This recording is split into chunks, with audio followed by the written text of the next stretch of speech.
The other day, I was discussing with a friend about who could possibly be the knight.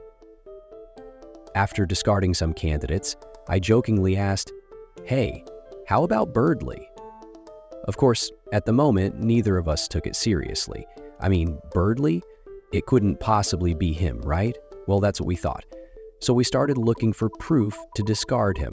To our horror, we not only couldn't think of a single proof that he isn't, but we also realized he's a likely candidate. It's important to clarify that this theory is based on Camaboy-Jig's 7 Days and 7 Nights theory, which basically states that the night for each chapter is different. If you haven't seen it yet, I'd recommend you go to watch that video first. It is below in the description. That being said, I believe that Berdly created just Chapter 2's fountain. Not all of them. Without further ado, let's jump into the evidence. First of all, let's take a look at the location of the Dark World, the computer lab. From all the possible candidates, Berdly is the only one who would make a dark world there. After all, it's the only room of, as Berdly would say it, infinite wisdom. It's the best place for a Smartopia, even better than other rooms of that same library.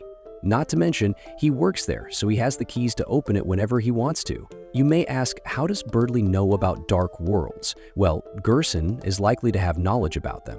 Before passing away, he probably told his family about this. I like to think he left it all explained in a book. We also know Miss Boom, presumably, and Berdly both work in the library.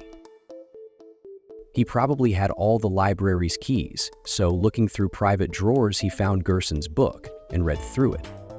It may not have gone exactly like this, but Ms. Boom has certainly something to do with it. Besides, we can't forget about Berdly's wish to create a Smartopia. We know this since we met him on the roller coaster. He thought he could work with Queen to finish with stupidity. After failing, however, he tried to create another world, just for him and Noelle. He seemed pretty confident he could make a fountain. Though he didn't end up making it due to Ralsei's warning, it's clear he knew how to. It seems like he already had experience making them, doesn't it? It's important to remember that when Noelle is talking to us, Berdly is already heading to the library, giving himself plenty of time to create a fountain. She probably told him he was going to invite Susie, and jealous, he decided that he was going to create a dark world just for the two of them. It probably went on like this. While Noelle was talking to Susie and Kris, Berdly started going to the library. There, he created the dark world and went through. Meanwhile, Noelle finally started heading towards the library, and there she found the door to the dark world and crossed it.